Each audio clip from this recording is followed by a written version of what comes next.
아유, 씨, 그 얘기 그만하자, 진짜. 그래요? 그만해? 재개발 사업은 뭘로 한다? 조합원의 피와 눈물로 한다.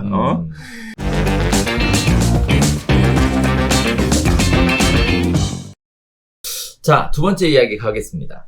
자, 오세훈 서울시장이 당선되고 나서 많은 기대감이 있었죠. 이번에는 재개발 관련된 이야기를 언급해서 꺼내셨는데요. 자, 오세훈표 재개발 키워드는 노후도 기준 완화라고 합니다.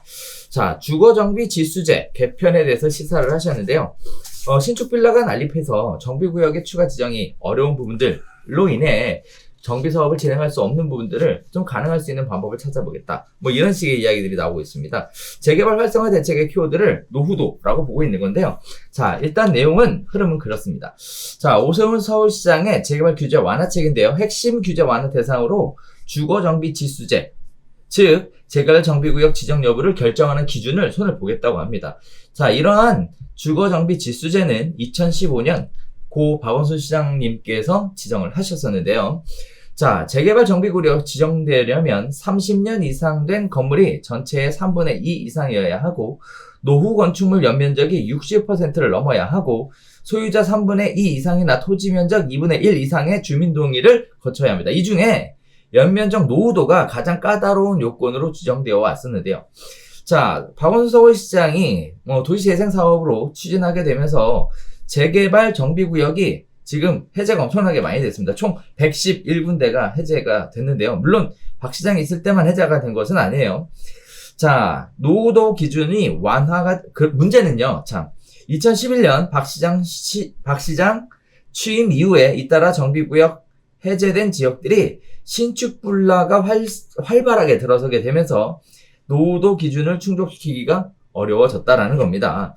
자, 노후도 기준이 완화가 되면 2015년 이후에 단 한 건도 신규 지정되지 못한 민간 재개발의 길을 터줄 것이다 라는 기대감이 부풀어 올라가고 있는 중이고요.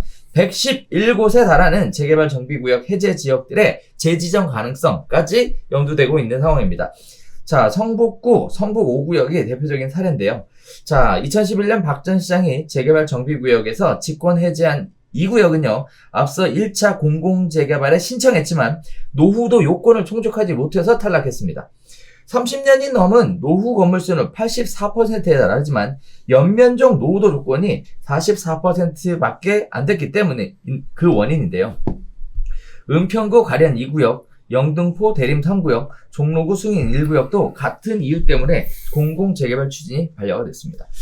자, 이 기사를 통해 우리가 알 수 있는 것은 노후도 완화가 재개발 시장에 분명하게 영향을 미칠 것이다 라는 건데 어떤 식의 영향을 미칠 것인지 자, 노후도 완화를 하면 과연 재개발을 통한 빠른 공급이 가능할지 또 민간 재개발이 가능해지면 공공재개발은 오히려 상대적으로 축소되는 거 아닌지에 대한 이야기를 좀 해볼 필요가 있을 것 같은데요. 자, 시장 전문 분야죠. 네. 어떻게 보셨습니까? 이거는 서울시, 사실 제가 모 건설회사 유튜브에서 월간마다 이제 그 월에 있었던 부동산이 좀 짚고 가야 되는 뉴스 몇 가지 정도 짚어가지고 이제 얘기하는 그런 유튜브 영상을 만들어서 납품하고 있거든요.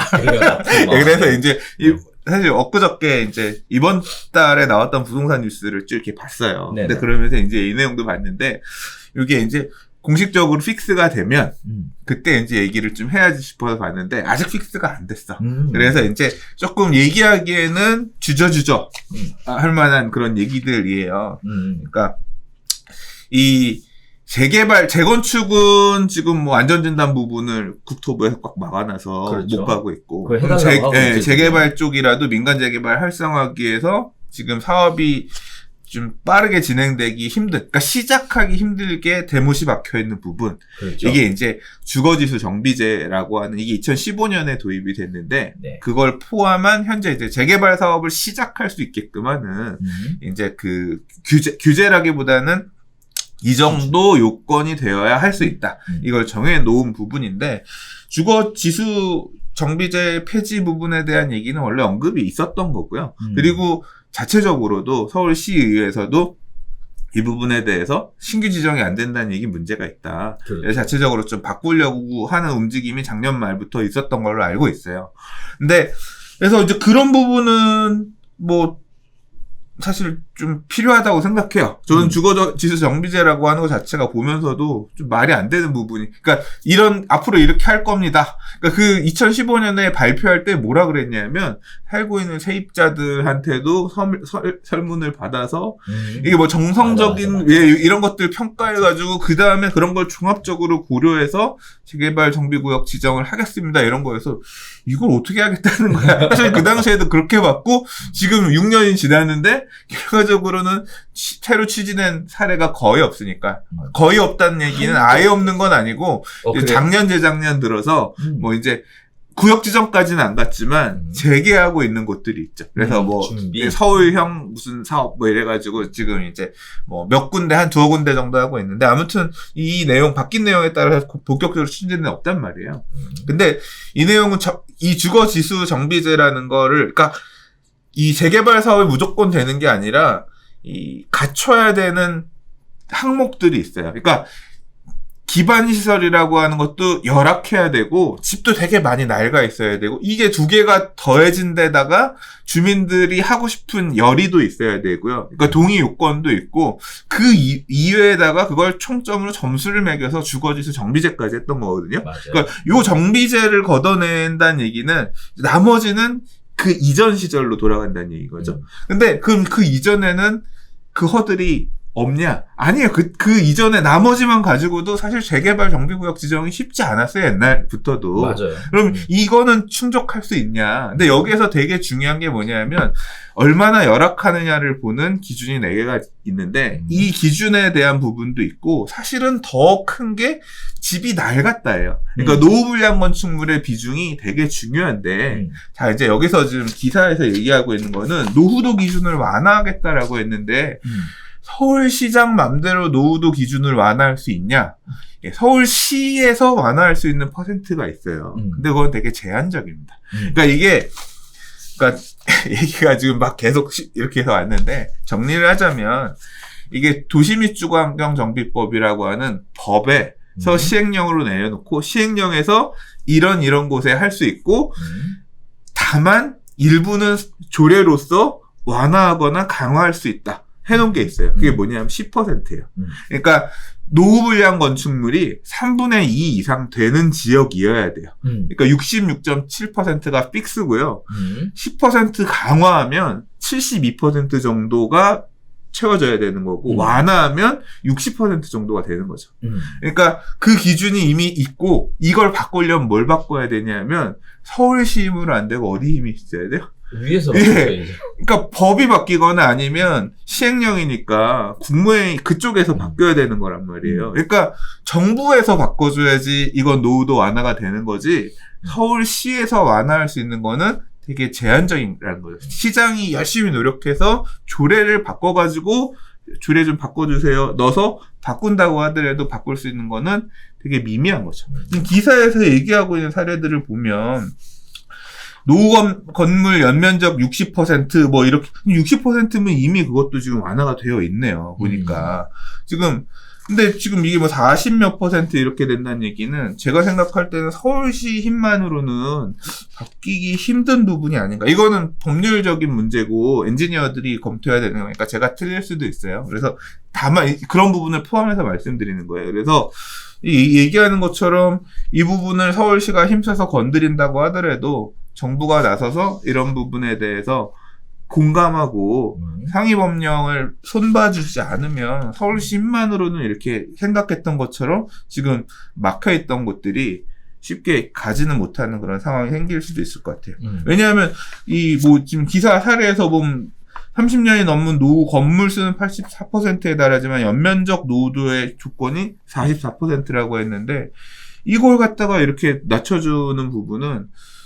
이게 연면적 노후도가 낮다는 얘기는 뭐냐면 연면적 중에 56%는 이 요건을 충족시키지 못하는 멀쩡한 새 집이라는 거거든요. 그 새 집을 부수고 재개발하라는 건데 이거는 재개발 사업이 갖고 있는 원래의 본연의 의미하고도 맞지 않거든요. 재개발 사업이 너무 열악하고 안 좋아서 해야 되는 건데 멀쩡한 면적이 거의 과반 이상이 멀쩡한 동네인데 그거 부수고 해야 된다는 얘기는 결국은 좀 약간 재개발 사업의 설득력이 떨어지는 거죠. 그래서 이제 그런 현실적인 부분이 있기 때문에 서울시가 노력한다고 하더라도 무조건 그렇게 원하는 방향대로 재개발이 확 민간 사업이 완화되는 것만은 예상할 수 없다. 예, 그렇지 않을 수도 있다. 그렇죠. 예, 그리고 정부가 어떻게 스탠스를 맞춰줄 거냐가 사실은 더 크다. 서울시만으로는 안 되는 부분이 있는 지역도 있다.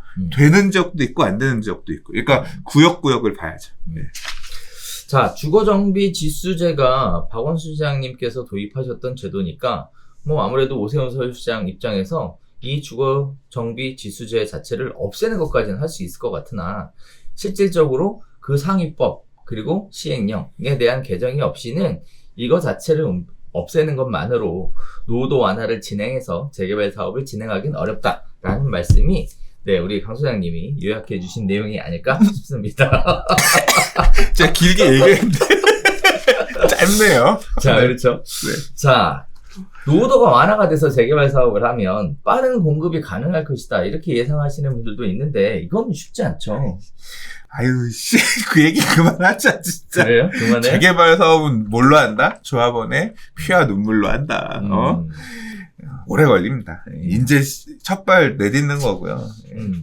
10년 안에 입주하기 힘들어요. 자, 또 하나. 네. 민간 재개발이 가능해지면 공공 재개발은 어떻게 영향을 받을까요? 근데 공공재개발 관련해서는 일단 올해 두 곳, 그러니까 1차, 2차 네. 공공재개발 사업지 얘기가 있었고, 그 다음에 아직 지금 발표 안 한 게 추가로 이제 지정할 수도 있겠지만, 그 다음에 아직 발표 안 한 게 이사 대책에서 얘기했었던 공공 직접 시행 정비 사업에 대한 어떤 그 부분에 대한 언급이 없었거든요. 올해 안에 뭔가 또 추진하는 곳들에 대한 얘기가 국토부 쪽에서 있지 않을까 싶은데 이제까지 발표했었던 거는 도심 공공주택 복합 특별 사업 뭐 아무튼 그래가지고 도심 공공주택을 그러니까 LH, SH 등과 같은 사업 시행자가 재개발 방식이 아니라 공공주택 특별법에 따라 땅 수용해서 하는 방식에 대한 것만 발표를 했거든요. 그래서 이제 말하면서도 복잡하다. 그러니까 이 공공에서 주도해서 그러니까 LH나 SH과 같은 공기업에서 주도하려고 하는 사업들은 또 한편으로 또 실적을 만들기 위해서 할 거기 때문에 주민들 입장에서는 어떤 게 더 이득일지 계산기 두들겨 보고 그렇죠. 움직일 것 같아요. 공공이 가는 게 확실히 사업이 빠르다 생각하면 그리고 이 공공이 주도하는 사업 같은 경우는 동의율 요건 자체가 민간이 하는 것보다 훨씬 낮기 때문에 그렇죠. 사업이 훨씬 빨리 갈 수 있는 그런 부분은 엄연히 있는데 뭐 이제까지 그와 관련해서 올 초부터 계속 말씀을 드렸지만 동의율 요건이 낮다는 건 나라가 땅 뺏어가기 쉬워졌다는 얘기예요. 그러니까 그거에 반대하는 분들의 극단적인 반대. 뭐 이제 아주 사건 사고들이 크게 날 만한 전 위험성이 되게 많다고 보거든요. 예. 뭐 항상 뭐 몇 번 얘기했지만 용산 참사라고 하는 곳은 그 지역에 하시던 세입자분들이 주거권 또는 이제 그 당시에 영업권 이런 부분들 박탈당하면서 발생했던 사건인데 이건 소유권이잖아요. 예. 그리고 그 동의율도 이렇게 낮은 상태의 사업을 갈 경우에 땅을 뺏기는 분들 또 분양 대상자가 되지 못하는 이런 분들에 대한 기준도 재개발에 비해 훨씬 허들이 높거든요. 많이 쉽게 뺏게끔 해놨거든요. 네네. 이제 그렇게 땅 뺏기는 분들이 나는 도저히 이 헐값 받고 못한다. 이제 그 것들이 갈등들이 수면에 올라오고 드러날 때 과연 공공 재개발 사업이 이제까지의 기대처럼 빨리 갈 수 있을까? 저는 약간 물음표, 의문이기 때문에 이제 갈등들이 예상이 되죠. 그러니까 민간으로 갈 거냐, 공공으로 갈 거냐는 결국 그 지역 주민들이 선택하셔서 판단할 문제지만 민간은 민간 나름대로, 공공은 공공 나름대로의 이 굉장히 그런 예상되는 약점들 또는 문제들이 있기 때문에 나중에 뭐 예상하기보다는 저는 그냥 뒤에서 보려고요.